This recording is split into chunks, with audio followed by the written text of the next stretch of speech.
তো বন্ধুরা এখানে আমি 700 গ্রাম মাংস নিয়েছি। মাংসটাকে এবার আমি ম্যারিনেট করে নেব। আগে আমি পেঁয়াজ দেবো। এবারে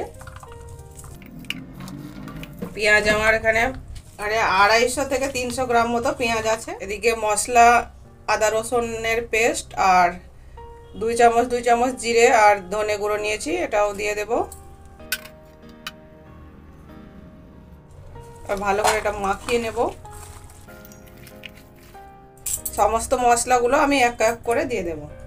এটা গোলমরিচের গুঁড়ো, হলুদ গুঁড়ো 2 চামচ, লবণ 2 চামচের একটু বেশি, এটা লঙ্কার গুঁড়ো, শুকনো লঙ্কার গুঁড়ো 2 চামচ, কাশ্মীরি লঙ্কার গুঁড়ো এটাও 1.5 চামচ মতো দিলাম। এবারে গোটা গরম মশলা আছে এখানে, দারচিনি এলাচ আর লবঙ্গ, এটাও এর ভেতরে দিয়ে দেব। তেজপাতা। এবারে এটা ভালো করে মাখিয়ে নেব। মাটন হান্ডিতে যত বেশি মাটনটাকে আমরা ভালো করে ম্যারিনেট করব বা মাখাবো তত বেশি এটা টেস্টি হবে। এবারে আমি দইটা দিয়ে দেব। সম্পূর্ণ দইটা এবার আমি দিয়ে দেব, কারণ এই রান্নায় কোনো জল পড়বে না। এই যে এই টক দই এই বাটির 1 বাটি আমি দিয়ে দিয়েছি। এবারে খানিকটা সর্ষের তেল দেব। খুব বেশি পরিমাণে দেব না, আমি পরে আরেকটু দেব, অল্পই দিলাম। এবারে ভালো করে মাখিয়ে নেব। বন্ধুরা আমি ভালো করে মাটনটাকে ম্যারিনেট করে নিয়েছি, খুব ভালো করে ম্যারিনেট হয়ে গেছে। এদিকে আমি হাঁড়িটাও বসিয়ে দিয়েছি। সবাই তো কাঠের জালে করে, হান্ডি মিট বা হান্ডি মটন যাই বলো, কাঠের জালে করে। তো আমি আজকে তোমাদেরকে গ্যাস ওভেনে করে দেখাবো কিভাবে হান্ডি মটন গ্যাস ওভেনে বানানো হয় বা আমি বানাচ্ছি। তো এবারে আমি তেল দিয়ে দেব। তেলটাকে একটু গরম হতে দেব। 150 গ্রাম মতো বন্ধুরা আমি তেল এতে দিয়েছি। তো তেলটাও আমার গরম হয়ে আসছে। এবারে আমি এতে কিছু শুকনো লঙ্কা দেব। গ্যাসের আঁচটা কিন্তু একদম লোতে করা আছে। তেলটা গরম হয়ে গেছে বন্ধুরা। তো আমি এবার মাটনটাকে হাঁড়িতে দিয়ে দেব।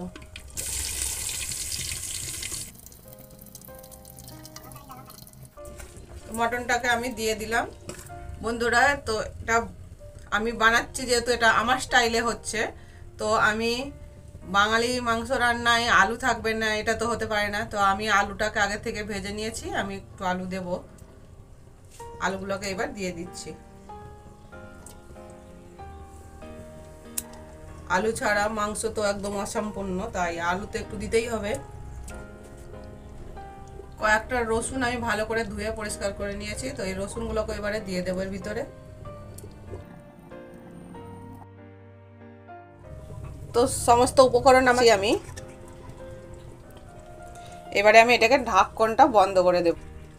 আমি চারিদিকে ভালো করে এবার আটা লাগিয়ে নিয়েছি। এবারে ঢাকনটা এর উপরে বসিয়ে দেব। আর আমি এটাকে, তো বন্ধুরা একদম মানে লো ফ্লেমে আমি এটা 1 ঘন্টার জন্য হতে দেব। তো 1 ঘন্টা পর দেখা হচ্ছে তোমাদের সঙ্গে। আর গ্যাসের আঁচটা আমি একবার দেখিয়ে দিই কতটা কি রেখেছি আমি। দেখো একদমই কম করা আছে, একদম এটা ধিমি আছে।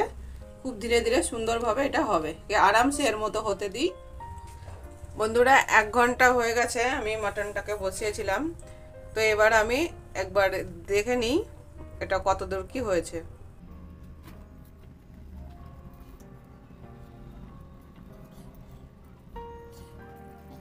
এই দেখো ওরে রাম, এই দেখো কত সুন্দরভাবে কিন্তু মটনটা আমার বেনে গেছে, পুরো ধোঁয়ায় ধোয়া। ওয়াও, দেখো এটা কত সুন্দর একটা জুসি পুরো মাংস রেডি হয়ে গেছে।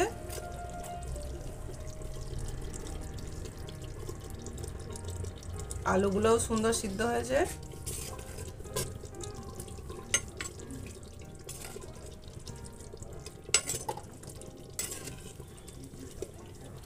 এইবার ওই যে কথাতে আছে না, দেশি বিদেশি রান্নায় দেশি তড়কা, এবার একটু দেশি তড়কা লাগাবো।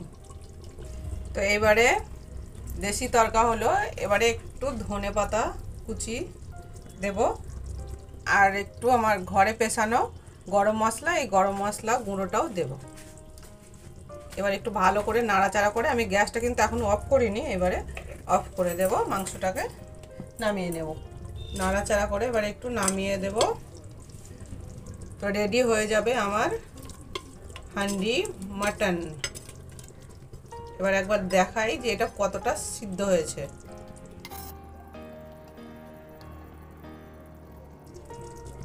দেখো বন্ধুরা, এটা কত সুন্দর সিদ্ধ হয়েছে। এই দেখো, এটা কিন্তু একদম ধিমি আছে, আমি এটা সুন্দরভাবে এটা সিদ্ধ করে নিয়েছি। দেখো, তো এবারে আমি গ্যাসটাকে অফ করে দিচ্ছি। মাটন হান্ডি আমার রেডি হয়ে গেছে। তো বন্ধুরা, আমার হান্ডি মাটন বা চম্পারন মিট যেটাই বলেন না কেন, আমার রেডি হয়ে গেছে।